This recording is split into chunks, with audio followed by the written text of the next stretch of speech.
from yesterday when we were multiplying complex numbers, and we're going to see if we can come up with the pattern or the formula for powers of complex numbers. So suppose you have some complex number z, and I'm going to call it z equals r times the quantity cosine theta plus I times sine theta. Yesterday we defined that as the trig form of a complex number. Also, you can write this in its abbreviated form, and I'm a fan of that when I'm doing work up on the board.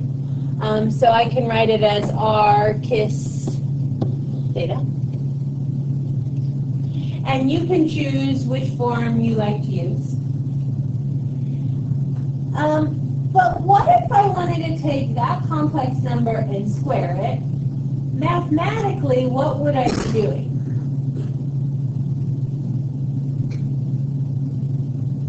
What does it mean to square something? Multiply by itself. So I'd be taking r kiss theta times r kiss theta. Okay, let's do that. R kiss theta times r kiss theta.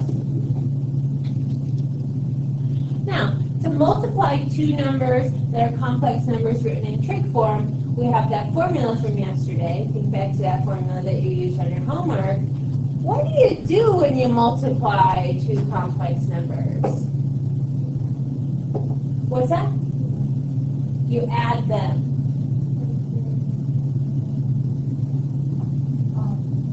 You add the r's. Do you agree? No, what do you do with the r's? People must not have done their homework. What do you do with the r's? You multiply them. Look in your notes. R sub 1 times R sub 2. Multiply them. So we're going to multiply those two r's. What's r times r? R squared. Okay, good. What do you do with the angles? Add them. You get to add the angles, right? Add the angles, you multiply the r's. Okay. So we could make this r squared times kiss. What is theta plus theta? 2 theta. Okay, cool. So I just squared it. I'm going to do z cubed. Now z cubed would be r kiss theta times r kiss theta times r kiss theta, but I've already done z squared. So I'm going to take that z squared, which is r squared kiss 2 theta, and I'm going to multiply it by that r kiss theta one more time, because then that would be z cubed. And we follow the same rules of multiplication, right? Multiply the radii. R squared times r is r cubed. And add your angles. 2 theta plus theta is 3 theta. Are you noticing something? So everybody in your mind, picture what you think z to the 4th is going to look like.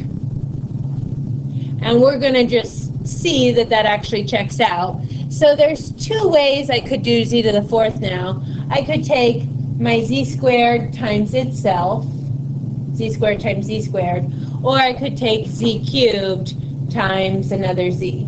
Okay, I'll do the z cubed times another z. So I'm going to take r cubed kiss 3 theta. I'm going to multiply it by r kiss theta,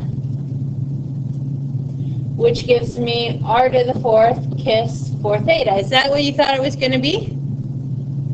Yeah, you're noticing a pattern there, which is excellent. Good mathematicians notice patterns. So if we notice a pattern, can we now generalize that for some z to the n? What would my rule look like for raising z to the nth power?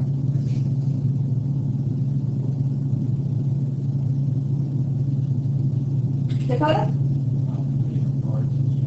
R to the n.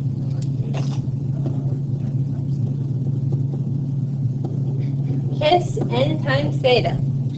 I totally agree. You could check to make sure that your formula works. What if it was z squared? Then that would be r squared kiss 2 theta. Oh, that's what we got. We could try it for 4. R to the 4th, kiss 4 theta. Oh, that's what we got. So it works. I've written a good formula there. And this actually has a name. This is, all right, de Moivre's theorem. So de Moivre's theorem says, if z is a complex number and n is a positive integer, then the formula we just wrote. Now, I wrote the formula out, de Moivre's theorem, you're always going to see it written out as cosine n theta plus I times sine n theta. So I have it written out like that. But you can, of course, use the abbreviation piece. You just have to know what this actually means.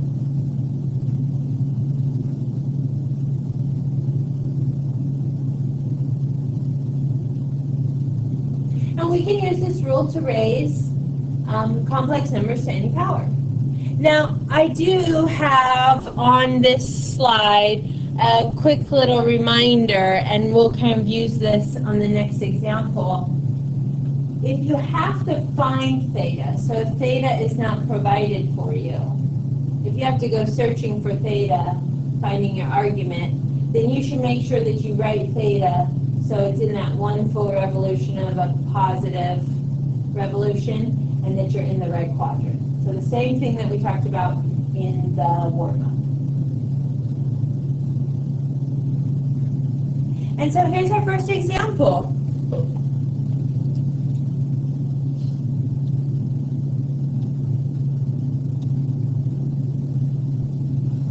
We're going to take negative 1 plus I, raise it to the 6th.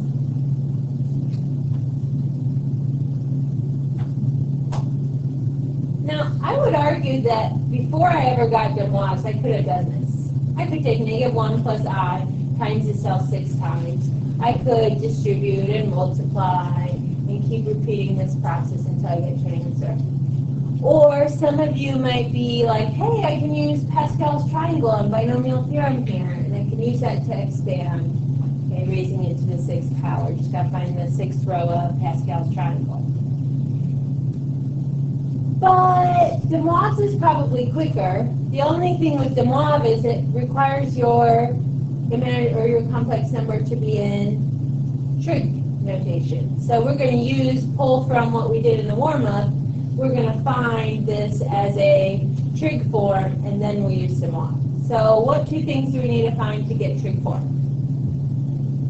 Angle and radius. Okay? So let's go hunting for those things.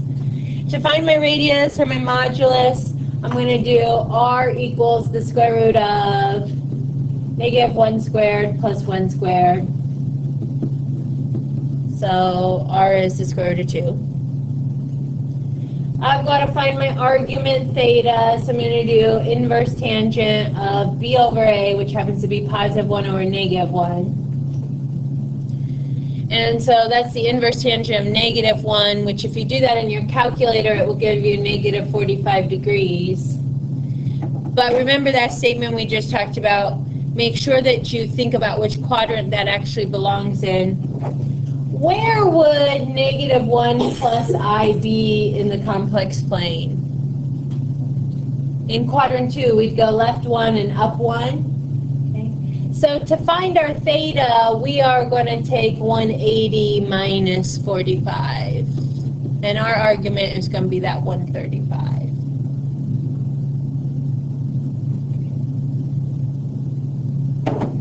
Are we okay with what I did there?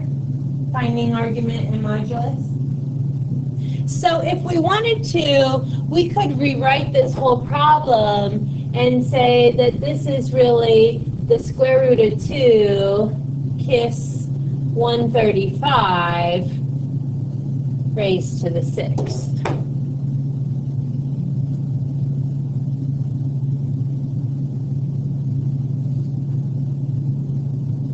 And now I just have to apply de Moivre's theorem, which says I should take my radius which is the square root of 2, and raise it to the 6th.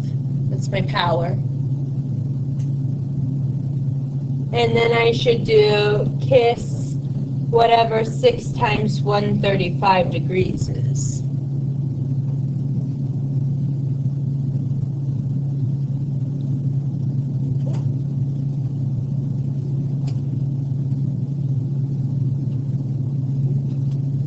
So what happens when you take square root of 2 raised to the 6th? You get 8. It's really 2 raised to the 6 over 2, which is 2 to the 3rd. So we're going to get 8 right there. Times kiss, what is 6 times 135? 810. Now, when I talk about having theta between 0 and 360, I really mean that original one that we got, the 135. You do not have to get like coterminal angle here. Right now, you really want to sort of expand this in its trig form and simplify it into standard form. So you could use like your calculator to do cosine 810. You don't have to change that to be between 0 and 360. Okay. So I'm going to expand this and write this as 8 times the quantity cosine 810 plus I times sine 810. And then I can use my calculator to do those trig values. So in your calculator, 8 times cosine 810 is 0. Oh, 810 is coterminal to the 90-degree angle. If you subtract 720, you'll get 90. So then the cosine is 0, so we get 0. And what about 8 times sine 810? You get just 8, which is getting multiplied by I, so that's 0 plus 8I. And we could write that as just 8I. So it actually comes out very nicely. That's a pure imaginary number, no real part there. And when I think back to the very beginning of the problem when I said, oh, I know how to do that. I just write that out as times itself 6 times, and then I FOIL or multiply, distribute. Or I'm going to use Pascal's triangle or the binomial theorem, combination 6 choose 0 times -1 to the 6 and I to the 0. Now that I see them all, I'm thinking, this is the best way to go. I mean, aside from the fact that I have to find modulus and argument, it's way quicker than my other methods. Are you feeling okay with this? I'm going to give you one to try on your own, and that looks like 3 times the quantity cosine 60 plus I sine 60, and we're raising that complex number to the 4th.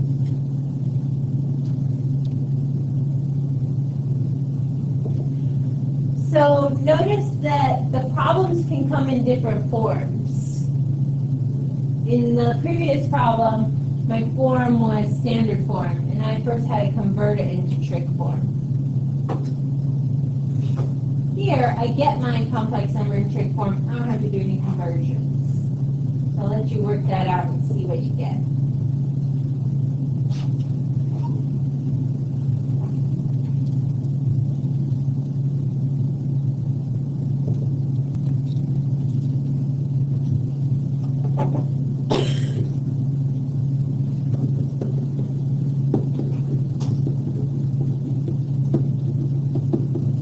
As I walk around this room, I see a lot of really great work. So one thing I might like to do right away is just decide in that trigonometric form, what is R, what is theta, what is N. Okay, so R is 3, theta is 60, and N is 4. And then I can just plug into De Moivre's theorem, where I'm going to take z to the 4th. So I should do my radius to the 4th times kiss of 4 times 60. Which will be 81 times kiss of 240. And then I can expand that further so that I can evaluate it. 81 times the quantity cosine 240 plus I times sine 240. And some people may choose at this point, you know the cosine and sine of 240 from the unit circle. So if you're ever asked for exact answers, you could get exact answers by pulling those off of the unit circle. That'd be 81 times negative 1/2 plus negative square root 3 over 2 times I. And then you could distribute your 81. Okay? And you could get something like negative 40.5 minus 40.5 square root 3I. But as I walked around, I think I noticed a lot of people who were going just straight like multiplying by their trig value in the calculator, which is fine. And tell me what this is, minus 70.15? 70.15I. So either one of those would be acceptable answers.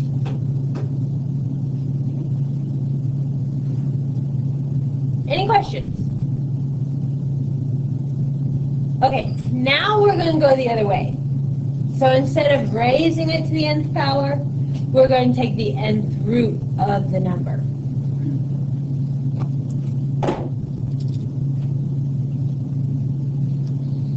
So we have a new rule. For finding the nth root of complex numbers,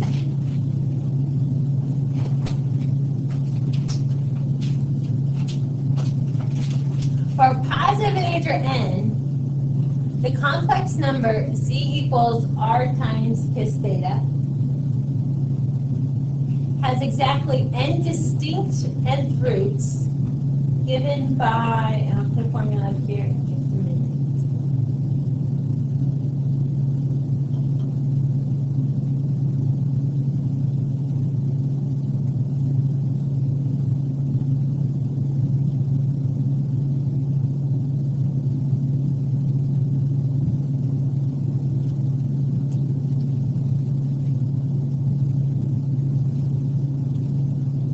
This formula.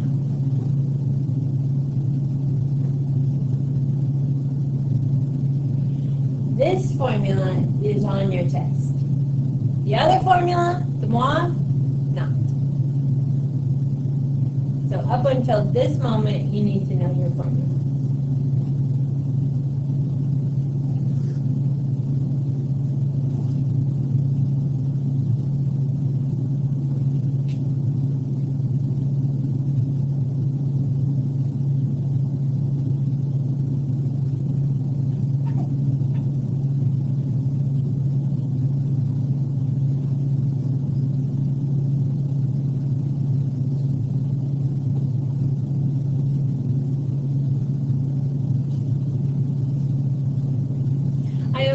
Things in these look a little less intimidating if you write it in our shortened form. So over here on the sideboard, z sub k equals the nth root of r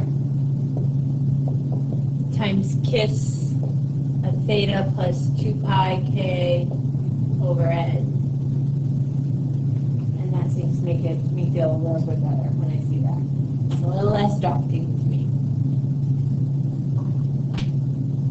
But what you see here on the board will be on your actual test.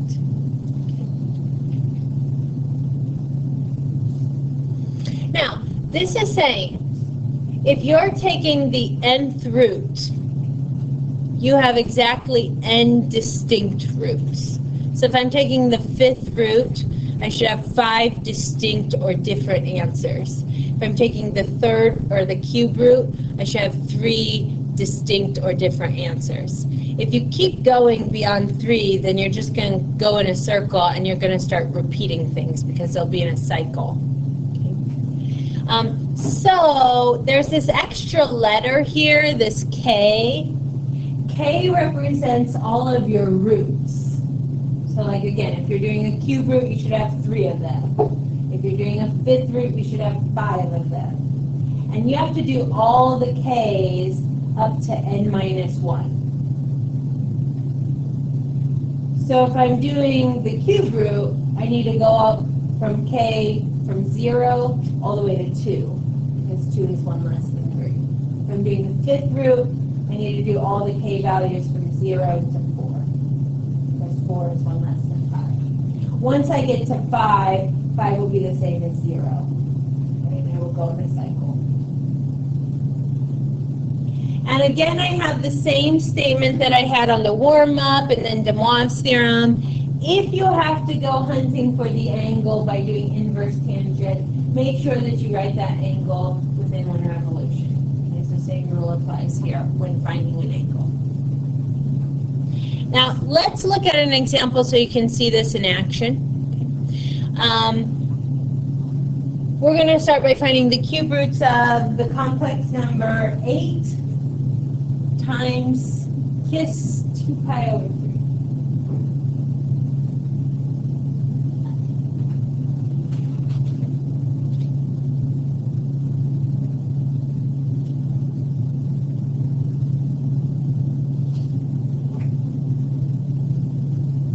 So I sometimes like to pick apart what I have here in this trig form of my complex number. Like I know certain variables. I know that r is equal to 8. I know that theta is equal to 2 pi over 3. And I know that my n, the root that I'm trying to take, is a cube root, so n is equal to 3. Which means at the end of this problem, if I'm taking cube roots, I should have 3 answers. And so that's how you know you're done. And those 3 will be of the form z sub 0, z sub 1, and z sub 2. Because if you look back at the formula, we're doing z sub k's. So I'm going to write all 3 of those out. So now I have to do all 3 of those. Z sub 0, z sub 1, z sub 2. I don't need to go up to z sub 3 because that will be the same as the first one, z sub 0. Could if I wanted to, but I don't want to.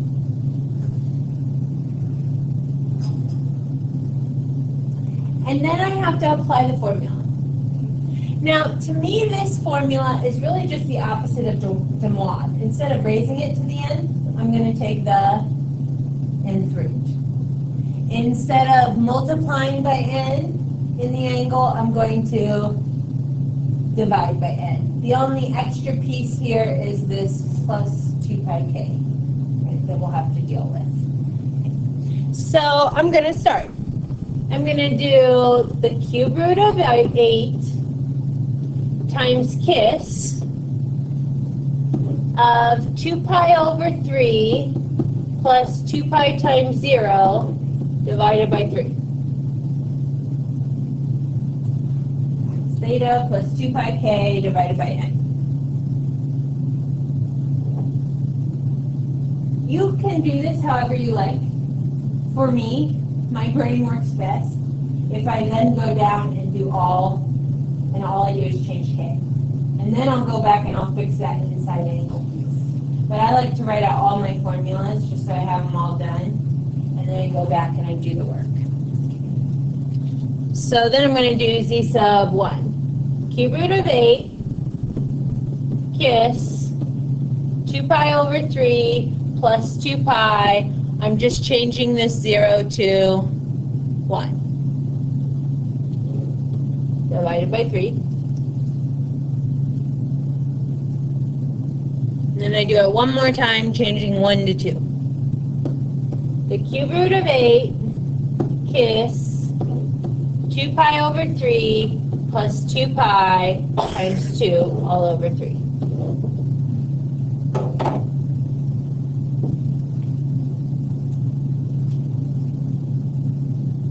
Are we okay so far? Does anybody have any questions they'd like to ask? Okay, so now you guys do a little bit of algebra work up in that parenthesis with the theta plus 2 pi k over x. So the first one works out really nicely because we have 2 pi over 3 plus basically 0. So this piece goes away. And then 2 pi over 3 divided by 3 is like 2 pi over 3 times 1/3, so that's going to be 2 pi over 9. Cool. So I'm going to write this out. The cube root of 8 is 2, KISS, 2 pi over 9.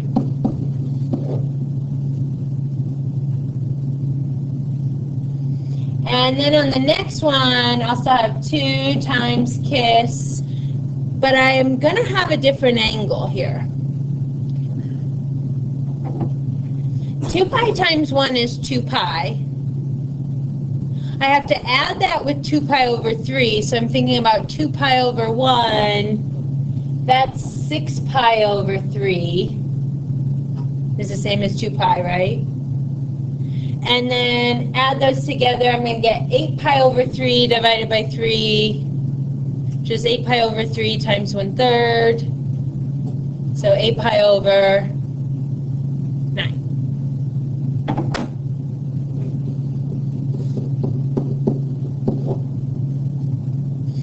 If you do this and you keep getting the same angle there, you're going to come up with the same root, and then you won't have distinct roots. So you know there has to be a problem if your angle is straight. You have to do it one more time. This time 2 pi over 3 plus, this is really 4 pi. So 4 pi over 1, that's 12 pi over 3. This is really 4 pi. And then add 12 pi over 3 plus 2 pi over 3. That's 14 pi over 3. So I'm going to get 2 kiss 14 pi over 9.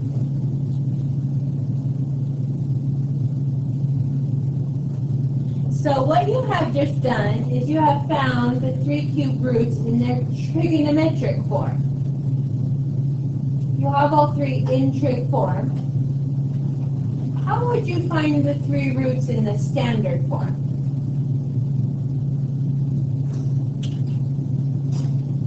What would you have to do?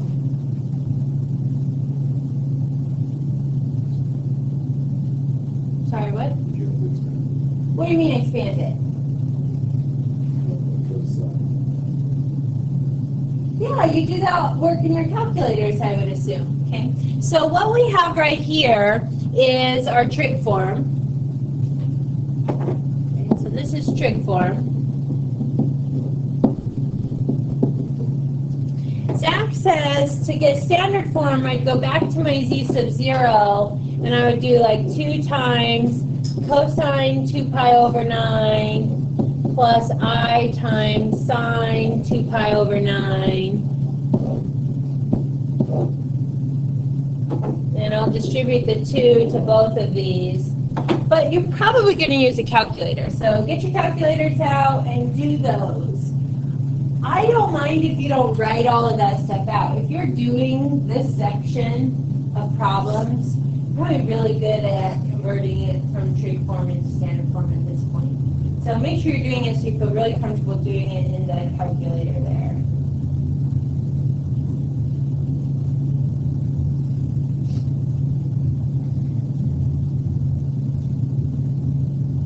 I get 1.53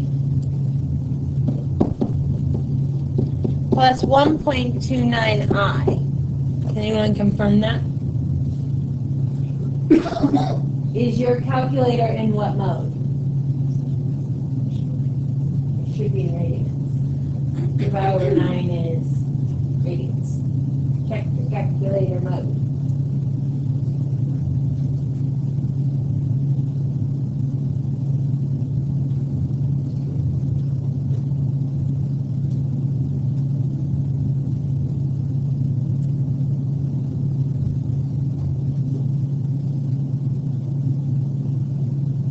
Can anyone confirm that now that we're in radian mode?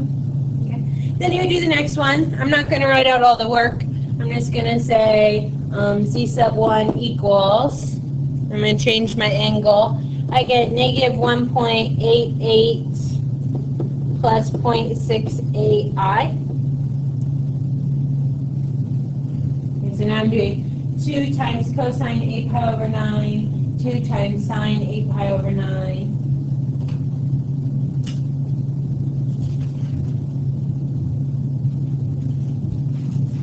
And then I've got one more to go with the 14 pi over 9 for z sub 2. I get 0.35 minus 1.97i.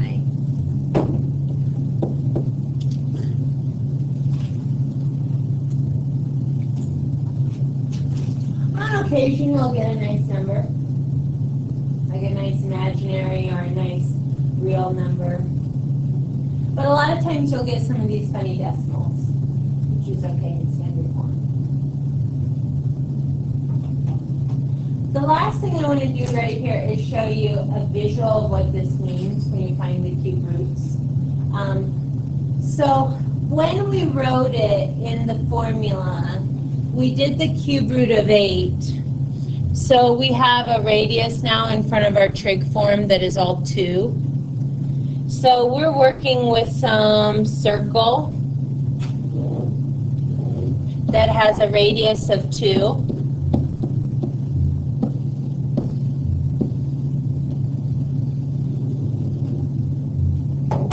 On the complex plane. So we got the real axis horizontal, the imaginary axis is vertical. And I could plot those standard form points that I have. So the first one is 1.53 plus 1.29. So 1.53 plus 1.29i.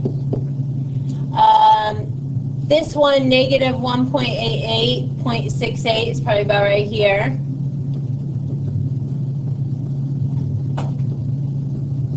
And then 0.35, negative 1.97 is maybe down here somewhere. And so your 3 roots, if you kind of look at them visually, your cube roots, they're on that circle with the radius. And they sort of break up the circle into even parts, right? Since we were doing cube roots, we broke it up into 3 even parts.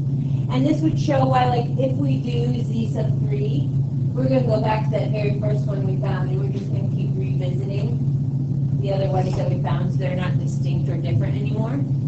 If you do a 5th root, you'll break up the circle into 5 different equal parts, and you'll have roots all the way around. So that's visually what your complex roots look like. Anything you want to talk about that might be confusing to you right now?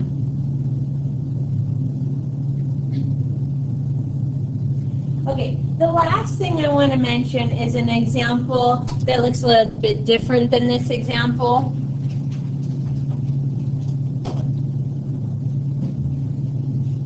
In that I do not give you the complex number in its trig form. So if you look back at that last example we did, we could right away go in and say, oh, r is 8, theta is 2 pi over 3, and we were taking the cube roots, and it was 3. Here, I give you something where I say, find the 5th roots of 1. 1 is in standard form. It's really 1 plus 0i. So all real numbers we talked about yesterday are really complex numbers. They just have 0i for their imaginary part.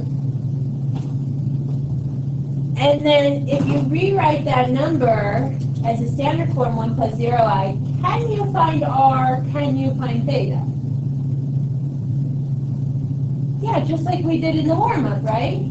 Okay. So we would do radius and theta. R equals the square root of 1 squared plus 0 squared, so 1. Theta is the inverse tangent of 0 over 1, which tangent is 0 at either 0 or pi. And since this one is positive 1, we're going to the right. It should be our 0 angle. I'm actually going to call it 0 degrees, just so I can show you how you can tweak your formula if you work in degrees. And you have to be cognizant of what your mode is for your calculator. But if I've got those things, I know that my n is equal to 5 because I'm taking the 5th root. So I would set up z sub 0, z sub 1, z sub 2, z sub 3, z sub 4, and I'm not going to do all of those with you today, but I'll show you how I would maybe set up a couple if I use degrees.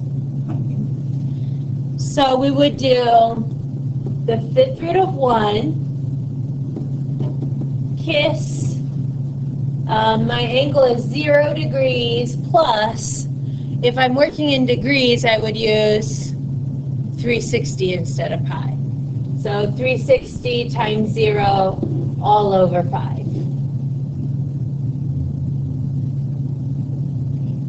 In this one, I would choose the fifth root of 1 times KISS, 0 degrees plus 360 times 1 over 5. Now, for 0, I could have left that in radians, and then I could have kept my 2 pi. But if you get a problem that's already in degrees, you're free to change the 2 pi in that formula to be 360. You don't want to get degrees. And then you would go through and do the same things that we did here previously. Does that make sense? Okay. Here is your assignment. It's not a lot. The first section is the powers, which I think the powers are easy. You get one answer. The second section are the roots, which I think is the longer problem. So it takes a little bit more perseverance to get through it. But those would be the ones I'd also make sure that I practice, so that you're doing some of the harder things, so that you're prepared when it comes to Tuesday's test. Tomorrow in class, I'll have a review activity for us to complete, like I said, for this section 6.5.